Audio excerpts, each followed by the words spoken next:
Nesse mês especial, falando sobre a Reforma Protestante, nós falaremos no dia de hoje sobre a importância da Reforma Protestante aqui para o nosso país, para o Brasil. E para falar deste assunto, nós recebemos aqui no Vivendo a Palavra, reverendo Leni Erison, pastor da Igreja Presbiteriana da cidade de Dutra. Pastor, muito obrigado por estar aqui, muito obrigado por aceitar nosso convite. Reverendo, nós vemos cada vez mais crescente o número de evangélicos no nosso país. O IBGE, a cada novo censo, traz um número ainda maior de cristãos e só na região sudeste já registra-se aí mais de 40% de pessoas que se declaram evangélicos. Mas como que essa igreja evangélica surge no Brasil? Nós sabemos que o protestantismo, de forma geral, o que é a igreja evangélica hoje, é fruto da Reforma Protestante. E como que essa igreja surge aqui no Brasil?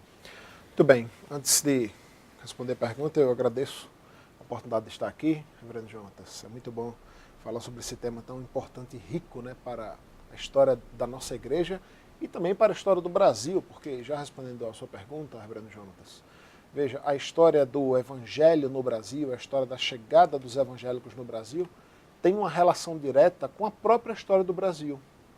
Isso porque os primeiros colonizadores que vieram ao Brasil, tanto os portugueses quanto os franceses e também os holandeses, já vieram carregando na bagagem também a sua fé. Então, os primeiros evangélicos no Brasil, ou as primeiras reuniões evangélicas no Brasil, elas vão acontecer com isso que alguns historiadores vão chamar de evangelho de migração. As primeiras igrejas, ou as primeiras denominações, são aqui representadas justamente por esses colonizadores que, chegando aqui, exerceram sua fé e exerciam sua fé. O que vale salientar nesse ponto é que não havia uma preocupação necessariamente em trazer o evangelho e plantá-lo aqui, evangelizar o nativo, ao brasileiro, aos índios, no caso. Mas era mais um evangelho ou uma reunião. Uma manutenção da fé que eles já tinham. Isso, exatamente, que eles já tinham, que era aqui executado, né? Então não desembarcaram no Brasil apenas católicos, portugueses, desembarcaram também cristãos evangélicos. Exatamente, é muito boa essa pergunta, né? Porque os nossos livros de história geralmente não registram isso, né? É como se aquela catequese feita com os nossos nativos aqui, os índios, né? Fossem um trabalho apenas desenvolvido pela Igreja Católica, e não, né? Os protestantes, né? Que migraram para o Brasil também começaram a desenvolver essa fé aqui, né? Agora, posteriormente, isso vai ser organizado enquanto denominação. Enquanto denominação, houveram algumas tentativas da Igreja Anglicana, da Igreja Episcopal, houveram algumas tentativas da Igreja Luterana. Contudo, com base nos registros históricos, é a Igreja Presbiteriana, que até então não era a Igreja Presbiteriana do Brasil, ainda ligada à Igreja Presbiteriana dos Estados Unidos da América, que vai então se solidificar enquanto denominação. Uma instituição organizada. Isso, exatamente, como algo organizado, voltado e pensado de fato para o povo brasileiro, né? Isso com a chegada do Ashbel Green Simonton, né, que é o primeiro missionário norte-americano a vir para realmente ficar no Brasil, né, estabelecer sua moradia, aprender a língua nativa e desenvolver os cultos já nessa língua também. Com intencionalidade, né? Não exatamente, apenas como uma segunda opção, mas com a intencionalidade veio exatamente para isso. Exatamente. O indivíduo é aquele indivíduo que já sai do país nativo dele e vem para o Brasil com este propósito, né, com esse objetivo. Diferente de outros, que eram médicos, que eram engenheiros, que eram marinheiros e que vinham a trabalho e com isso traziam sua fé, né? Mas a Igreja Presbiteriana do Brasil é uma das primeiras, então, de fato, a se estabelecer na nossa nação enquanto denominação, né? Isso em 1859. Isso em 1859. Posteriormente surgem as chamadas igrejas históricas, né, as igrejas mais tradicionais, que também chegam e se estabelecem, como a Igreja Luterana, a Igreja Anglicana, a Igreja Episcopal, mais à frente a Igreja Batista e assim sucessivamente. Hoje, essa grande igreja evangélica que a gente tem no Brasil, ela é dividida em mais de 3.000 denominações. É muita placa de igreja. Como que a gente consegue explicar, o que a gente faz para entender o que é essa igreja evangélica no Brasil hoje? Dá para dividir em grupos essa igreja, ou pelo menos tentar diminuir um pouquinho para a gente compreender melhor cada grupo ou esse mapeamento do que é a igreja evangélica no Brasil? Caminhando por alguns centros de grandes cidades, eu costumo brincar dizendo que às vezes eu fico em dúvida se eu encontro mais salão de beleza ou igreja evangélica. porque de fato são muitas, são dezenas, né, e são muitas placas. Mas sim, é possível olhar de um modo geral para grandes blocos ou grandes grupos. Eu diria que o primeiro grande grupo ou grande bloco do que são os evangélicos no Brasil são as chamadas igrejas históricas, ou igrejas tradicionais, ou igrejas reformadas, ou seja, igrejas que remontam a esse período da reforma do século XVI, né? Que são as primeiras igrejas que surgem com a reforma de Martim Lutero, de João Calvino, etc. Então, no Brasil, você hoje tem esse grande bloco das chamadas igrejas históricas, formadas por estas igrejas justamente que foram as primeiras a chegar ao Brasil. A igreja presbiteriana, a igreja metodista, a igreja anglicana, a igreja episcopal, a igreja luterana, a igreja batista e assim sucessivamente. Depois disso, não iniciado no Brasil, mas nos Estados Unidos, você tem o chamado movimento pentecostal, que são as igrejas que têm uma doutrina mais voltada para a emoção, para a questão dos dons espirituais, etc., e começam a desenvolver uma doutrina e uma característica própria. Dessas igrejas nós temos aí como cabeça dessa chave a Igreja Assembleia de Deus, a Igreja Deus é Amor, a Quadrangular, e então formam esse bloco grande das chamadas igrejas pentecostais, que alguns já chamam inclusive de pentecostais históricas, que são as primeiras igrejas pentecostais que surgem. Depois você tem um outro terceiro bloco, que são chamadas as igrejas neopentecostais. E esse bloco ele também é subdividido, mas vamos deixar nesse terceiro bloco, que são as chamadas igrejas neopentecostais, que já são oriundas desse movimento pentecostal, mas que começam a implementar algumas outras características doutrinárias, eclesiásticas, litúrgicas, que são bem distintas do que foi o movimento pentecostal. Então, para os amigos que nos assistem, talvez você se identifique com isso, porque são talvez as igrejas que mais crescem, ou que mais estão na mídia aí, né? São as chamadas igrejas voltadas para o movimento de vitória financeira, né? Da prosperidade, a questão da prosperidade. É muito enfatizado essa questão da vitória, da determinação. Então, são esses blocos, né? Desse grupo que nós chamamos de igrejas neopentecostais, né? Que surgem depois desse movimento. A evidência muito do aspecto do apostolado, né? Isso, exatamente. Bem lembrado, essa questão de que são características que você não via antes, não via outrora nos movimentos das igrejas pentecostais. Aliás, é até interessante dizer isso, né? Porque em toda essa mudança cultural que nós estamos vivendo no Brasil, inclusive as chamadas igrejas inclusivas, ou as igrejas que hoje, sem problema nenhum, aceitam membros homossexuais, ou até ordenam pastores e pastoras, né, no caso homossexuais, surgem desse movimento também, das igrejas neopentecostais. Então é um grande bloco que tem várias subdivisões aí, nem eles mesmos muitas vezes se entendem, mas eu diria que olhando para o que é o evangelho no Brasil, é importante fazer essa distinção, né, reverendo? Porque claro. Às vezes o brasileiro olha para o que é o evangélico no Brasil e às vezes joga tudo no mesmo bolo, né? E nós temos 500 anos de história. Nós temos 500 anos de história. No Brasil, quase isso. Então, de fato, é bom olhar com essa distinção, né, das igrejas mais históricas, mais tradicionais e essas outras mais abertas, de fato. A diferença do que é a Igreja Católica, que é uma grande organização, a gente não pode falar isso da Igreja Evangélica Brasileira, são as igrejas evangélicas e aí, dentro desse bolo, como muito bem dito, vão ter as muitas distinções que inclusive vão até separar um pouco do que é joio e do que é trigo. Exatamente. Né? Cresce muito, então, as igrejas.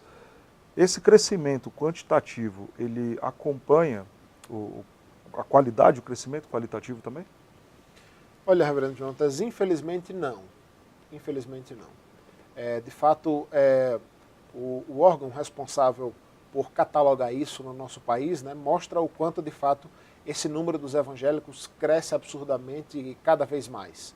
Mas, infelizmente, quando vamos olhar para a prática disso, para a conduta e o histórico de cada denominação, a conduta e histórico de cada grande líder, nós temos, infelizmente, por trás disso, inclusive para motivo de vergonha, histórias escandalosas, sabe, séries de escândalos, de maus testemunhos, sabe, de coisas que são descobertas e que vêm à tona ao longo do tempo, não só dos líderes, mas também de seus fiéis. Então, infelizmente, alguém já disse, né, que o câncer cresce e nem por isso é algo bom, né? O mesmo vale para as igrejas. Nem toda igreja que você vê com templos lotados, isso é sinônimo de qualidade e profundidade bíblica. Infelizmente, muitos lá estão porque estão seguindo aquele que lá está falando, estão seguindo a placa denominacional ou o modismo religioso da época. Mas, infelizmente, nós não podemos associar esse crescimento numérico que nós temos no Brasil com um crescimento em termos de qualidade, sabe? O que deveria ser até uma boa notícia, né? Alguém já fala que há pouco tempo nós iremos ultrapassar os católicos no Brasil. Eu não sei se isso quer dizer muita coisa. A estimativa é que em 2028 isso aconteça, né? A igreja evangélica seja maior do que a igreja católica, né? E as igrejas evangélicas, no caso, históricas, do tempo da chegada delas no Brasil para hoje, como está essa igreja, então? Né? Você diferenciou a igreja histórica, a igreja pentecostal e a neopentecostal. Mais especificamente das igrejas históricas, como que elas estão hoje no Brasil? Olha, reverendo, houve muita mutação nas últimas décadas. Infelizmente, algumas dessas igrejas chamadas históricas, igrejas que realmente tinham uma base, uma raiz sólida nos princípios da reforma, pautado na palavra de Deus, pautado nas confissões de fé, nos símbolos de fé, foram se distanciando cada vez mais e se adequando à cultura, se adequando à sociedade, o que acabou trazendo malefícios para tais denominações. Então, denominações e igrejas que outrora eram consideradas igrejas sérias, hoje, de fato, estão tão corrompidas quanto estas dos movimentos mais recentes que causam grandes escândalos à igreja.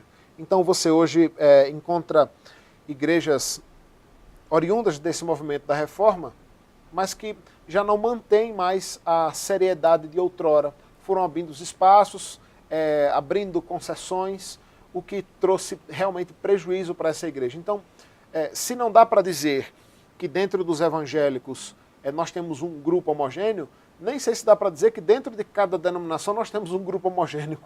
Porque dentro de cada denominação, até mesmo daquelas mais sérias, nós encontramos diferenças, às vezes, significativas na sua liturgia, na sua forma de governo, nas doutrinas que lá são enfatizadas e na prática em si.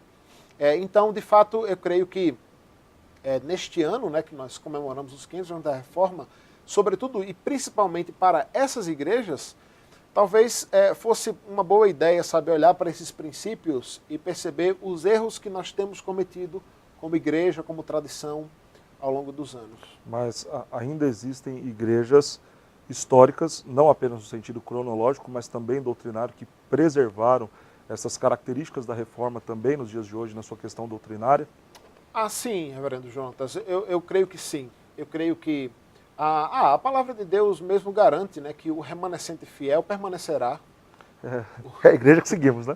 Mesmo porque se nós estivéssemos aqui falando e não fizéssemos parte deste grupo de uma igreja fiel, seria... O remanescente fiel permanecerá, né?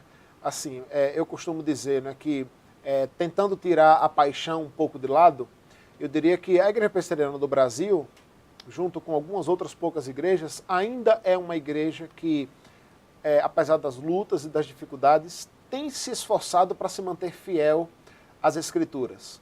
Tem se esforçado para se manter fiel aos princípios bíblicos, independente do caminho ou do rumo que tome a cultura. E essa é uma questão muito tênue, sabe, reverendo? Porque boa parte das igrejas que se corromperam o fizeram justamente por tentar dialogar demais com a sociedade, dialogar demais com a cultura, o que naturalmente acaba negligenciando alguns princípios bíblicos, que são aculturais, né? A ideia de ser contemporânea acabou se secularizando. Exatamente. Eu acho que nada impede que nós abracemos as novas tecnologias e etc., mas eu entendo que há coisas que são inegociáveis, né? Então, respondendo a sua pergunta, sim, eu creio que de fato Deus tem mantido aí igrejas sérias, pastores sérios, nos quais ainda há esperança, sabe, de uma boa congregação, sabe, de um bom convívio cristão, de gente que se esforça para manter os princípios bíblicos, escriturísticos, o princípio da reforma, né, a ideia do sola escritura? Eu creio que os símbolos de fé das igrejas históricas que se preservam fiéis, talvez seja este grande auxílio para essa continuidade positiva e boa das igrejas. Você vê na Igreja Presbiteriana do Brasil os símbolos de fé, a Confissão de Fé de Westminster, que é oriunda e fruto da Reforma, preserva, auxilia a igreja a se preservar de tantas novidades não tão fiéis à Escritura. Na Igreja Batista também, né, a Fé para Hoje, que é a confissão de fé que eles guardam, também é fruto de um trabalho teológico feito com seriedade, que vai auxiliá-los a se manterem fiéis, mesmo diante de tanta novidade, infelizmente, antibíblica, né? Dessas igrejas que ainda permanecem-se fiéis, o que nós podemos esperar delas para que o cenário de igreja evangélica no Brasil melhore, para que esta volta às Escrituras sejam de fato reais? O que a gente pode esperar dessas igrejas? Olha, Reverendo Jonatas, tem até acontecido algo bem característico no Brasil, sobretudo aqui no Sudeste, que é um interesse da juventude pela boa teologia, pela boa pregação. É nisso que você vê pregadores de renomes do exterior, a exemplo de John Piper e Paul Washer, tendo uma aclamação muito grande, uma aceitação muito grande entre os jovens. E no Brasil também, né? No Brasil você tem nomes como Augusto Nicodemos, como Hernandes Dias Lopes, que são pessoas que muito são buscadas, são procuradas, e creio eu, e espero crer assim, que é pela boa teologia que está por trás daquilo. Eu creio que esse é o maior trunfo das igrejas evangélicas de origem histórica, das igrejas evangélicas de origem reformada. É de pregar a palavra com seriedade, pregar a palavra com profundidade, com clareza. Eu creio que a igreja reformada precisa acordar e entender que, em meio a tanto evangelho barato, em meio a tanta falsificação, a tanta pirataria, digamos assim, não há nada melhor do que oferecer o genuíno leite espiritual, sabe? O genuíno alimento sólido. Então, eu creio que, de fato, as igrejas reformadas devem se utilizar disso através dos vários meios, né? Tanto os midiáticos quanto os pessoais, para, de fato, propagar este evangelho. E mais, eu creio que mostrar à sociedade que talvez esteja enganada e até desiludida com o que é o evangelho no Brasil, de que existem igrejas sérias, existem igrejas sólidas, existe gente, de fato, que você pode confiar. Não pelo poder e autoridade do que elas são em si, mas porque se debruçam sobre a palavra de Deus para cumprir o que a palavra de Deus diz, né? Aliado a isso, como você falou, nós temos os símbolos de fé, que é um material excelente e atemporal, né? Que traz muito ensinamento e solidez, né? a nossa doutrina. Então, eu creio que cabe à igreja reformada hoje, né? Essas igrejas, né? Que têm este pé na reforma, trazer estas verdades para a sociedade atual, sabe, para essa geração atual e, sobretudo, para a juventude atual, né? Eu creio que isso é uma grande arma. Se apegar ainda mais na pregação fiel da Escritura, né?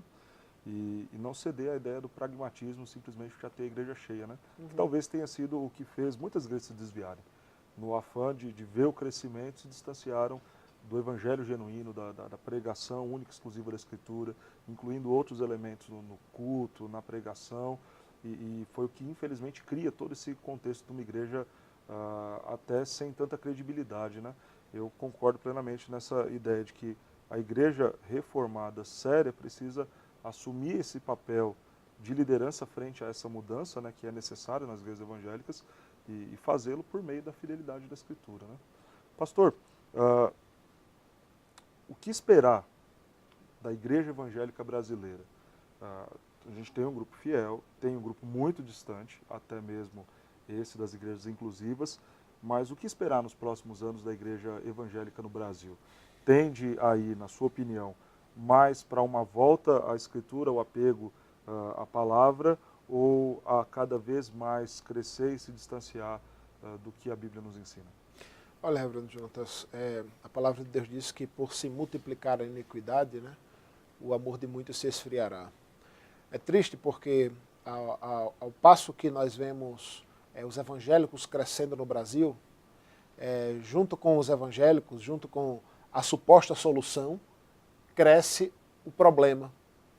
Porque a corrupção no Brasil cresce tanto quanto os evangélicos, a promiscuidade no Brasil cresce tanto quanto os evangélicos. Então, até parece ser algo estranho, né? É mais gente do Brasil, a população se convertendo, supostamente, mas nós não vemos uma diminuição no mal que impera na nossa sociedade, presente na nossa cultura, como fruto do pecado. Então, vejam, eu acho que, de fato, talvez, como a própria palavra de Deus nos garante, né, talvez nós estamos caminhando para tempos difíceis, entendendo, claro, que o remanescente fiel de Deus sempre permanecerá. E eu acho que este fará a diferença, de fato. Mas acho que mais que nunca nós estamos necessitando de forma gritante de um retorno às Escrituras, de um retorno à reforma. Né? Há quem diga que nós, hoje, em pleno século XXI, comemorando os 500 anos da reforma, talvez não tenhamos muito motivo para comemorar, e sim de aclamar uma nova reforma. A gente olha para a igreja evangélica no Brasil hoje, Reverendo Jonatas, para a igreja cristã no Brasil hoje, e nós vemos o povo cometendo exatamente os mesmos erros que cometemos em 1500. Exatamente os mesmos erros que cometemos no século XVI, negociando a fé, barganhando com Deus, sabe, se apegando a imagens e a ídolos, não necessariamente feitos de barro, mas outras coisas. Então, eu creio que, de fato, a igreja evangélica no Brasil precisa de um retorno às Escrituras, de um retorno a esse movimento reformado que permeou, né, esse movimento protestante do século XVI na Europa, que precisa voltar a acontecer no Brasil, para que de fato nós possamos ver uma diferença significativa nas nossas igrejas e, consequentemente, na sociedade. Pastor Lene, para nós encerrarmos, o que é a Igreja Presbiteriana da cidade de Dutra? A sua igreja, como você, a igreja em que você pastoreia, essa igreja evangélica, essa igreja reformada, essa igreja certamente também dentro do grupo das Remanescentes Fiéis. O que é essa igreja e, ministerialmente falando, da sua pessoa, o que você pretende fazer, trabalhar enquanto pastor nesse cenário todo que nós temos em nosso país? A Igreja Presbiteriana da cidade de Dutra fica ali na rua Walter Ribeiro Marrani, número 133, na cidade de Dutra, ali bem próximo ao autódromo de Interlagos. Atualmente nós temos atividades lá aos domingos, tanto pela manhã quanto à noite. Pela manhã nós temos a Escola Bíblica Dominical, na qual nós estamos divididos em classes. A maior classe, né, o maior bloco, que é onde estão os jovens e adultos, nós estamos estudando atualmente a Confissão de Fé de Westminster, onde justamente traz vários blocos dos temas essenciais, né, que inclusive permearam a Reforma Protestante. Então nós estamos revendo isso passo a passo. Os cultos à noite são realizados às 19 horas. Nós entendemos que a melhor forma de apresentar as Escrituras é através do chamado sermão expositivo. Então nós fazemos isto atualmente, inclusive estamos expondo a carta de Paulo aos Efésios, lá na cidade de Dutra.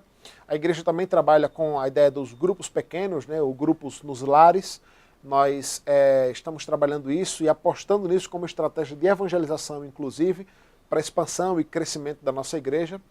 E somos uma igreja acolhedora ali, sabe, pregando a palavra de Deus com fidelidade, aguardando o crescimento que tem acontecido a passo, mas pregando a palavra de Deus com fidelidade, proclamando a mensagem do reino. Pastor Lene, muito obrigado pela sua presença, que Deus te abençoe grandemente, abençoe também a sua igreja, e que eu, você e tantas outras pessoas que estão aí desejosas pela fidelidade da igreja, pelo carinho, cuidado e crescimento da igreja, possamos aí ser usados por Deus, a nossa geração, para fazermos de fato o melhor para a igreja que é dele. Deus abençoe, meu irmão. Muito obrigado. O crescimento da igreja evangélica no Brasil é visível, como também é o crescimento dos desvios desta igreja, que só faz crescer. Infelizmente, em nosso país, testemunhamos na igreja evangélica as mesmas práticas do catolicismo romano dos dias da Reforma. As bênçãos do céu são negociadas, a teologia do medo confina as ovelhas em apriscos de falsos pastores, as indulgências ganharam o nome de campanha, e o resultado é uma igreja grande, mas irrelevante. Cresce com a igreja a corrupção, a violência e a imoralidade. O cenário preocupante do evangelicalismo brasileiro pode até assustar, mas também esconde a minoria de igrejas fiéis, sérias e comprometidas em pregar tão somente a Escritura. Nos dias da infância de Jesus, o Evangelho de Lucas, no capítulo 2, fala de um homem chamado Simeão, que era justo e piedoso e que esperava a consolação de Israel, e o Espírito Santo estava sobre ele. Israel vivia dias de decadência religiosa, de distanciamento da palavra de Deus, mas ainda assim o Senhor preservava pessoas fiéis.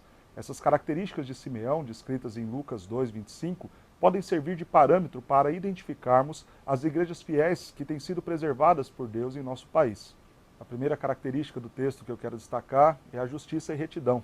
Uma igreja fiel está comprometida com uma vida santa. Quando pensamos em uma organização, entendemos que esta retidão será evidenciada no pagamento em dia de suas contas, na regularização civil dos seus templos, no trato disciplinar com seus membros. Segundo, uma igreja fiel pode ser identificada por uma prática piedosa. É a igreja que ora, que prega a palavra, que tem culto, que busca tão somente adorar a Deus e que serve com amor à comunidade onde está inserida. Terceira característica que eu quero destacar de uma igreja que serve a Deus com fidelidade, a partir do texto de Lucas 2:25, é a de uma esperança correta. Simeão aguardava, ansiava com expectativa a vinda de Cristo, a vinda daquele que traria consolo para a nação de Israel. A igreja fiel não pode desejar as riquezas e os tesouros deste mundo, mas deve desejar o encontro com seu noivo, depositar sua esperança na glória do porvir. Por fim, a igreja fiel é aquela cheia do Espírito Santo. Não me refiro aqui a moveres extraordinários, mas a uma ação do Espírito de Deus que capacitará e levará a igreja naturalmente a ser justa, piedosa e desejar as coisas certas. Podemos dizer que existe uma urgente necessidade de reforma na igreja evangélica brasileira.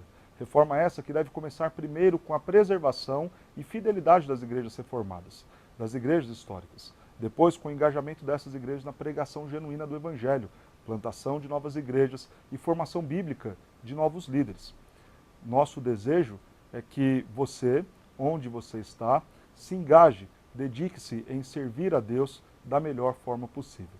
Que Deus te abençoe grandemente.